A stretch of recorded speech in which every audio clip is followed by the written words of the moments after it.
আল্লাহ নবী হযরতে আইয়ুব আলাইহিস সালাতু ওয়াস সালাম অত্যন্ত ধনাঢ্য মানুষ ছিলেন, অত্যন্ত জমিদার ছিলেন। কোন কোন বর্ণনায় পাওয়া যায় যে দেশের বাদশা পর্যন্ত ছিলেন।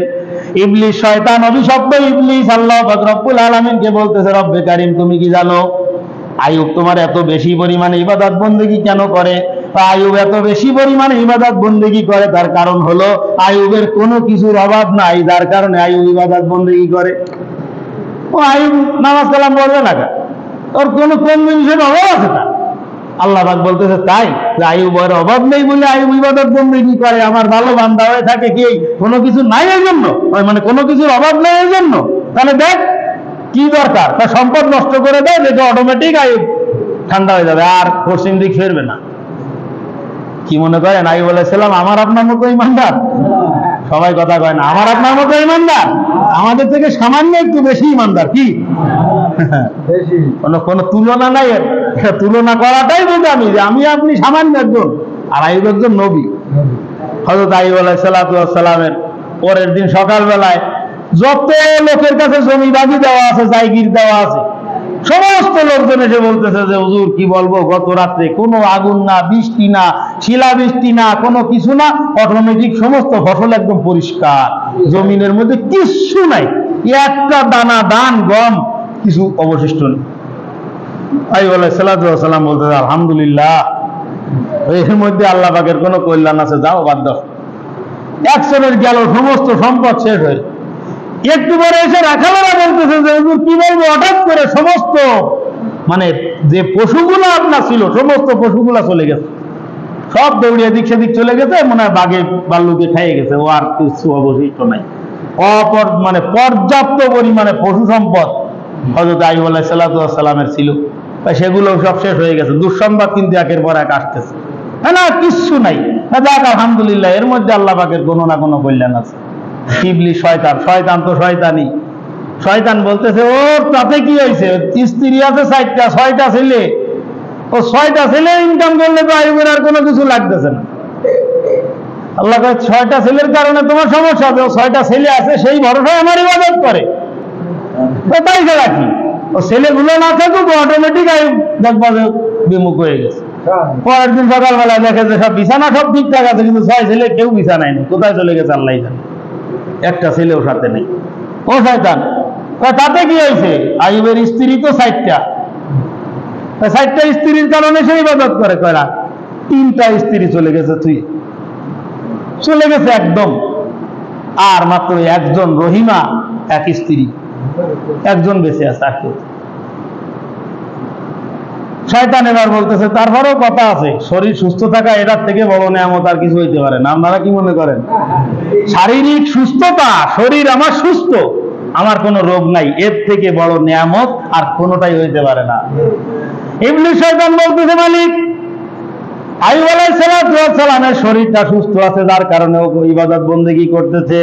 ওর শরীর যদি অসুস্থ হয়ে যায় তাহলে দেখবা অটোমেটিক ফিরে যাবে। তাই এবার শুরু হয়েছে শরীরের মধ্যে পোকা, শরীরের মধ্যে আস্তে আস্তে আস্তে আস্তে পোকা হইতে হইতে পুরো শরীরটা একদম পোকায় ভরে গেছে। সে পোকায় কটকট করে কামড়াচ্ছে, কটকট করে কামড়াচ্ছে। এলাকার লোকজন এসে বলতেছে বিবি রহিমাকে যে তোমার স্বামীকে নিয়ে এখান থেকে চলে যাও, এই দুর্গন্ধের মধ্যে আমরা থাকতে পারি না। মানুষের শরীরের দুর্গন্ধ কিন্তু সব থেকে বড় মারাত্মক দুর্গন্ধ, এই দুর্গন্ধের চলে থাকা যায় না। বিবি রহিমা নিয়ে লোকালয়ের বাইরে চলে গেছে, আইয়ুব আলাইহিস সালাতু ওয়াস সালামকে নিয়ে লোকালয়ের বাইরে চলে গেছে। ও মুসলমান, হিসাব করার বিষয় ধৈর্য কাকে বলা হয়? ধৈর্য কাকে বলা হয়? 60 বছর বয়সের থেকে অসুস্থ হয়ে 74 বছর বলে গেছে, 70 বছর বয়সে শুরু হয়েছে অসুস্থতা, 84 বছর পর্যন্ত যখন অসুস্থতা এই পর্যায়ে পৌঁছেছে, হাতের মধ্যে শরীরের মধ্যে কোনো জায়গায় গোশত নাই, সমস্ত গোশতগুলো ওই পোকায় কটকট করে খেয়ে ফেলেছে সব, কোনো শরীরের মধ্যে কোনো গোশত নাই। বিবি রহিমা উনি ওই খাবার তরল করে একদম নরম করে, তারপরে চামচেরও তো ব্যবস্থা নাই, আইয়ুব আলাইহিস সালাতু ওয়াস সালাম খাইতে পারে না। এই হাতের মধ্যে যদি গোশত না থাকে তা আঙ্গুলে এরকম করে বাস করে কোনো কিছু ধরা যায়? কোনো কিছু ধরা যায় না, খাবার নিজেও খাইতে পারে না। বিবি রহিমা কি করতেছে, ওই খাবার নরম করে তরল করে নিজের জিহ্বার মধ্যে দিয়ে আইয়ুব আলাইহিস সালামের হলকম পর্যন্ত পৌঁছায় দেয়, তারপরে কোন রকম ওইখান থেকে গিলতে পারে এই অবস্থা।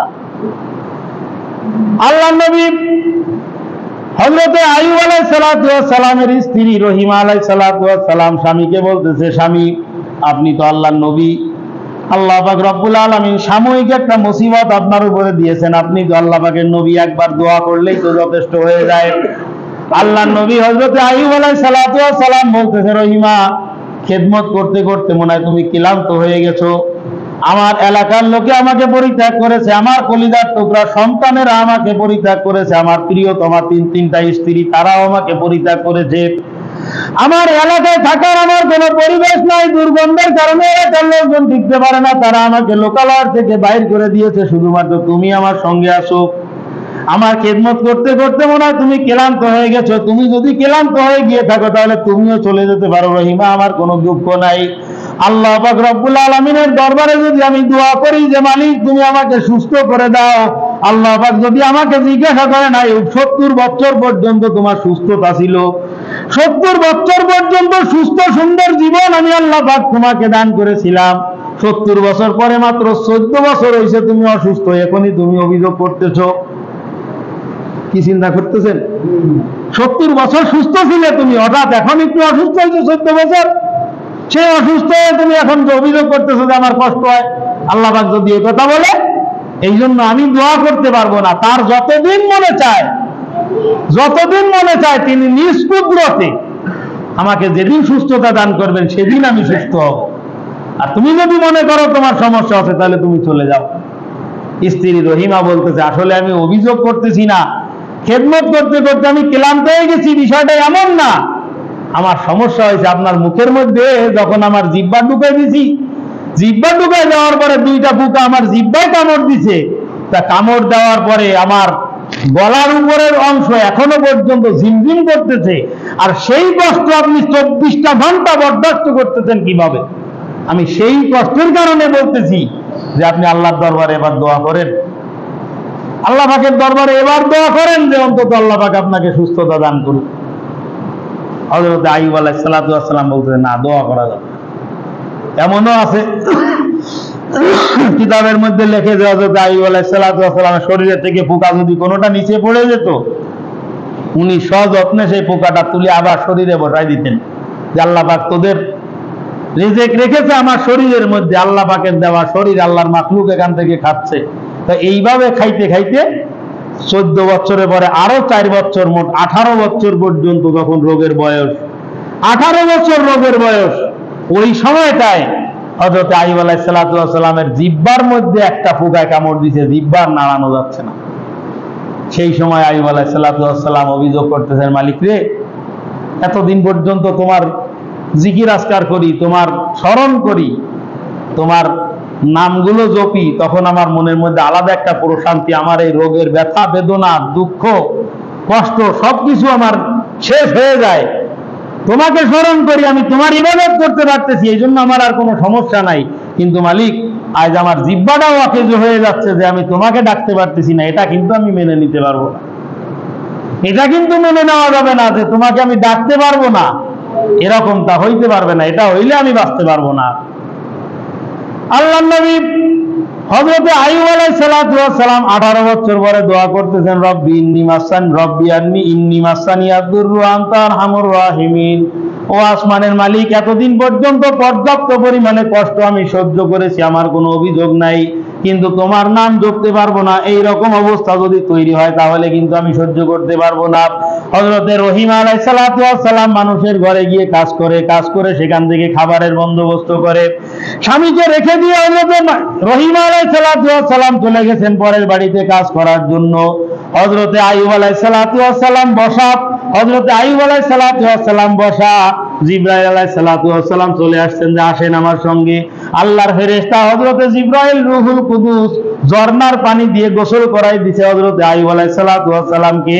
গোসল করাই দেওয়ার পরে হযরতে আইয়ুব এক মুহূর্তের মধ্যে আগের মতো অবস্থায় ফিরে গেছে। জোরে বলেন সুবহানাল্লাহ।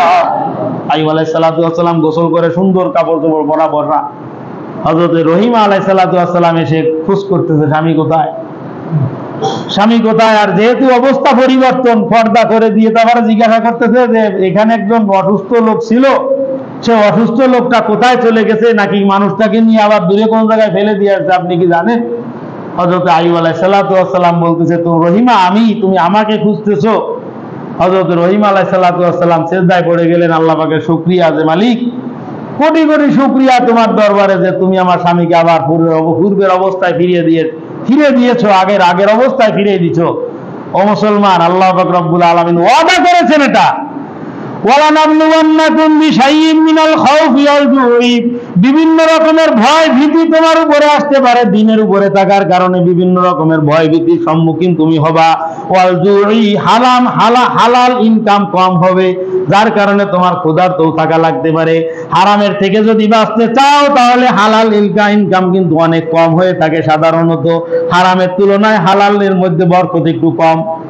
হারামের তুলনায় হালালের মধ্যে বরকত কম, মানে এই বরকত কম মানে আসলে বরকত কম না, অরিজিনাল বরকত এইটার মধ্যে।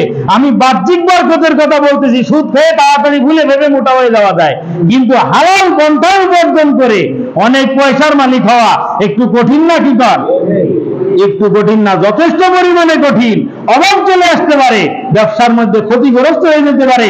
পাশের এক দোকানদার 2 নম্বর মালে 1 নম্বরের লেভেল লাগায় 1 নম্বর বলে বিক্রি করবে, তুমি যেহেতু ইমানদার তোমার এটা করা যাবে না। পাশের দোকানদার ওজনে কম দেয়, তার 1 কেজি পোলেনের মধ্যে 850 গ্রাম 900 গ্রাম থাকে, তোমার 1 কেজি পোলেনের মধ্যে 1 কেজি 20 গ্রাম থাকতে হবে।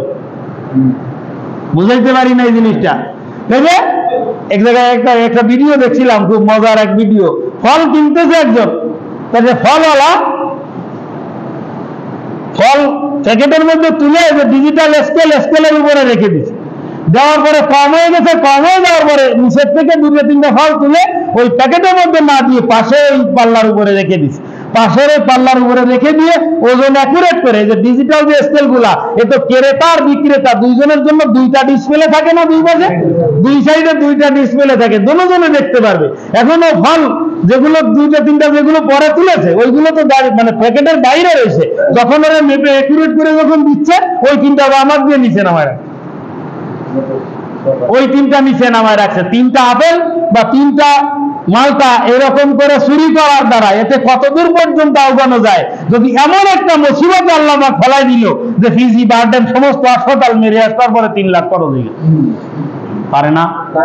তখন পারে কি পারে না?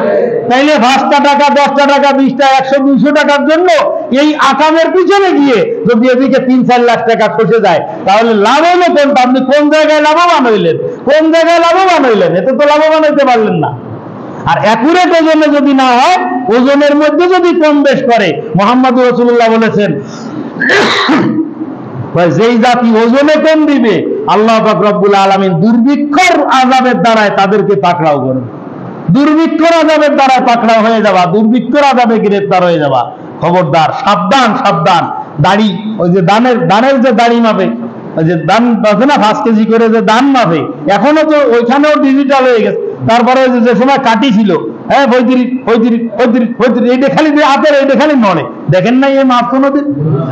কথা কয় না, আমার তো দান ফান কোনো কিছু না, আমি তো আপনাদের কাছেই শুনছি এরকমটা। এটা এই এদিকে দেয়, আবার ওদিকে ফার কুনক দিয়ে খোঁজা দেয়, কি জন্য সিস্টেম আছে এখানে। দান মাপতেছে উনি 42 কেজি করে, দেয় 38 কেজি 35 কেজি 37 কেজি এরকমের অবস্থা।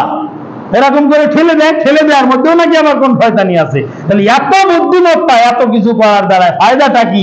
একটা মুসিবত আল্লাহ পাক আক্রান্ত করে দিবে, একটা মামলায় ফাঁসাই দিবে, যাতে সারা জীবনে মামলার গানি টানতে টানতে শেষ। ও মুসলমান, ওয়ালানাবলুওয়ান্নাকুম বিশাইইন মিনাল খাউফি ওয়াল জুই, ক্ষুধার্ত থাকা লাগতে পারে। হারামের থেকে যদি বাঁচতে চাও তাহলে অনেক মুসিবতের মধ্য দিয়ে তোমাকে যেতে হতে পারে।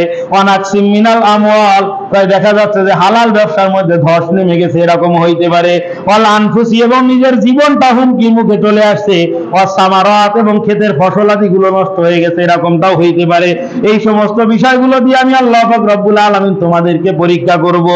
এই সকল বিষয় আক্রান্ত হয়ে যাওয়ার পর যেই সমস্ত মানুষ আল্লাহ পাক রব্বুল আলামিনের উপরে তাওয়াক্কুল করবে, আলহামদুলিল্লাহ আমার মালিক আমার জন্য যেটা পছন্দ করেছেন সেটা করেছেন, আলহামদুলিল্লাহ আমি বিন্দু মাত্র বেজার নয়। আল্লাহ পাক রব্বুল আলামিন বলতেছেন, ওগো আমার হাবিব মুহাম্মদুর রাসূলুল্লাহ, আওয়াজ করে বলেন সাল্লাল্লাহু আলাইহি ওয়াসাল্লাম, তুমি তোমার উম্মতদেরকে সুসংবাদ শোনায় দাও, ওয়াবাশশিরিস সাবিরিন, ধৈর্যশীলদের জন্য আল্লাহর পক্ষ থেকে সুসংবাদ। ধৈর্যশীলদের জন্য আল্লাহর পক্ষ থেকে সুসংবাদ। সেই সুসংবাদটা কি? আল্লাহর নবী হাদিস শরীফের মধ্যে বলেন, সবরু সওয়াবুহু আল জান্নাহ, সবর ধৈর্যের একমাত্র প্রতিদান হলো জান্নাত। বলেন সুবহানাল্লাহ। ধৈর্যের একমাত্র প্রতিদান হলো জান্নাত। এখন এই ধৈর্য ধারণকারী কারা? আল্লাযীনা ইযা আসাবাতুহুম মুসিবাহ, যেই সমস্ত মানুষের উপরে কোনো মুসিবত আসে, কোনো মুসিবতে সে আক্রান্ত হয়ে যায়, কোনো সমস্যায় যদি সে আক্রান্ত হয়ে যায়, দীর্ঘ 2 বছর 3 বছর পর্যন্ত একটা গরু পালছে, অনেক বড় হয়ে গেছে গরুটা পালার পরে কুরবানির সময় বিক্রি করবে, হঠাৎ করে দেয় গরুটা মারা গেছে। এরকম হয় না? অনেক সময় আমরা যে পেপার পত্রিকায় দেখি যে গরু মারা গেছে, গাবতলীর হাটে 20 লাখের গরু মারা গেছে, এরকম সংবাদ আসে।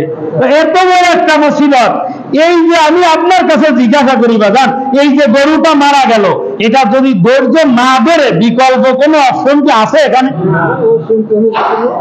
এরকম কিছু করার আছে যে গরুটা আবার আগের অবস্থা ফিরে আসবে? নাই। তাহলে এখানে কোনো কিছুই আপনার করার নাই, তাহলে যে কষ্ট লাগবে না? এত কষ্ট করে পারলাম, আমার 20 লাখ টাকা ক্ষতিগ্রস্ত হয়ে গেল, কষ্ট লাগবে না? 1 কোটি বার কষ্ট লাগবে। কিন্তু আমি বলতে চাইছি, এই কষ্ট যেন লিমিট ক্রস না করে, সীমা লঙ্ঘন না করে। আল্লাহ এত নামাজ কালাম পড়ি আর নামাজ কালাম পড়ি হইলে নাকি? ওর তো কোনো সমস্যা নেই, এক ওয়াক্ত নামাজ পড়ে না, জীবনে পশ্চিম দিক করে না, আর আমি তো এক ওয়াক্ত কামাই করি না, তাহলে আমার এই সমস্যা হলো, ওর হইলো না, যা আজকে তুই আর নামাজ কালাম পড়বো না, নাউযুবিল্লাহ, আল্লাহ মাফ করুন। এইটা যখন হবে, তখন আপনার গরুও গেছে 20 লাখের, আর আপনার অমূল্য সম্পদ জান্নাতও কিন্তু হাতছাড়া হয়ে গেছে, এবং আপনি মানে বেঈমান হয়ে গেছেন এক মুহূর্তের মধ্যে। এইটা না করে আল্লাহ পাক নামাজের পাটিতে বসে আপনি তার কাছে অভিযোগ করেন, মালিক এত কষ্ট করে গরুটা লালন পালন করছিলাম, এই গরুটা বিক্রি করে এটা করব সেটা করব, কত আশা করছিলাম, তাহলে তুমি সেই আশাটা আমার পূরণ হতে দিলে না, তাহলে এর জন্য তুমি আমার এর থেকে উত্তম একটা বদলা দান করো, এর থেকে বড় উত্তম বদলা তুমি আমাকে দান করো। এই দোয়া নামাজের পাটির উপরে বসে করো, এই দোয়া মসজিদে গিয়ে করো। এই দোয়া মসজিদে গিয়ে করার পরে আল্লাহ পাক কি এই 20 লাখ টাকার ব্যবস্থা, এই 20 লাখ কেন 60 লাখের ব্যবস্থা অন্যভাবে করে দিতে পারে না? অবশ্যই পারে। এটা তো বিশ্বাসটা এখান থেকে আসা লাগবে ভাই, যে আল্লাহ পাক এই মুসিবত যখন দিচ্ছেন, তখন অবশ্যই এই মুসিবতের থেকে আরো অনেক বেশি উত্তম কোন বদলা আল্লাহ পাক রব্বুল আলামিন আমাকে দান করে দিবেন। এই ভরসা নিয়ে ইন্না লিল্লাহি ওয়া ইন্না ইলাইহি রাজিউন, আল্লাহ পাক তুমি যেটা করেছো আমি তাতে তার উপরে খুশি, আলহামদুলিল্লাহ। কষ্ট লাগতেছে, অনেক কষ্ট করে গরুটা পালছিলাম, বিক্রি করে বাড়ি সাদা দেবো, এটা করব সেটা করবো, এরকম চিন্তা করছিলাম, হইলো না, তা তুমি যেদিন তৌফিক দাও সেই দিন দেবো। এইভাবে যদি আপনি ধৈর্য ধারণ করতে পারেন, এই ধৈর্যের বিনিময়ে আল্লাহ পাক রব্বুল আলামিন আপনাকে পরকালে দান করবেন জান্নাত, আর দুনিয়ার মধ্যে এর থেকে উত্তম জিনিস আল্লাহ আপনাকে দান করে দিবেন। এইটা হলো ধৈর্যের প্রতিদান। ধৈর্য ধরার দ্বারাই আমরা তো কথায় কথায় বলে থাকি যে সবরে নেওয়া হলে ধৈর্যের ফল মিষ্টি হয়, আমরা বলি না? কথা কয় না? ধৈর্যের ফল মিষ্টি হয়। তাহলে যে গলায় ঝুলে দিয়ে টুকরিতে করে বাদাম বিক্রি করে, ওই বাদামগুলো রাস্তায় ছড়াই গেছে, বা যে কোনো কারণে বুট হয়ে পড়ে বাদামগুলো ছড়াই গেছে, ছড়াই যাওয়ার পরে উঠে এমন একটা গালি দিয়ে উঠে, ধর আমার দ্বারাই কোনো কিছু হবে না, ধর, এই গালি গালাজ করে দিয়ে চলে গেছে। এটাও একটা মুসিবত না? আমি বুঝাইতে পারিনি। এই যে গলায় টুকরি বেঁধে বাদাম বিক্রি করে, ওর সমস্ত দোকানের পুঁজি সব ওই না, ও সব কিছু পুঁজি হলো ওইটা যখন ছড়াই গেছে, উঠে আপনি গালি দিয়ে উঠলো, তাহলে উঠে আপনি গালি দিয়ে উঠলে এই মুসিবতে সে ধৈর্য ধারণ করতে পারলো না। যদি ধৈর্য ধারণ করতে পারতো, আল্লাহ পাক এর থেকে উত্তম বদলা তাকে দান করতেন। আল্লাযীনা ইযা আসাবাতহুম মুসিবাত, আল্লাহ পাক রব্বুল আলামিন বলেন প্রকৃতপক্ষে ধৈর্যশীল কারা? ওই সমস্ত মানুষ ধৈর্যশীল যাদের উপরে কোন রকম কোন মুসিবত চলে আসে, ক্বালু, তখন তারা সুখে স্বাচ্ছন্দ্যে একদম খুশিতে খুশিতে বলে ফেলে, ইন্না লিল্লাহি ওয়া ইন্না ইলাইহি রাজিউন, নিশ্চয় আমি আল্লাহ পাক রব্বুল আলামিনের, আমি আল্লাহর, আমার সমস্ত সম্পদ আল্লাহর, আমার স্ত্রী ছেলে মেয়ে সমস্ত ক্ষেত খামার ব্যবসা বাণিজ্য সবকিছুই আল্লাহর। ওয়া ইন্না ইলাইহি রাজিউন, এবং অবশ্যই অবশ্যই আমরা আবার সবকিছু আল্লাহর দরবারে প্রত্যাবর্তিত হবে।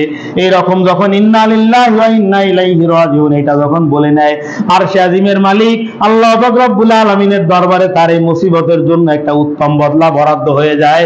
এবং ওই লোকটা যখন চক্ষু বন্ধ করে ফেলবে, উলাইকা আলাইহিম সালাওয়াতুম মির রাব্বিহিম ওয়া রাহমা ওয়া উলাইকা হুমুল মুহতাদুন। আল্লাহ পাক রব্বুল আলামিন বলেন, ওই লোকটার জন্য আমি আল্লাহর পক্ষ থেকে বরাদ্দ হয়ে যায় রহমত, আমার পক্ষ থেকে সে রহমতের প্রাপ্তি হয়ে যায়। এবং ওই সমস্ত মানুষগুলোই হলো দুনিয়ার মধ্যে হেদায়েত প্রাপ্ত, সঠিক পথের উপরে আছে।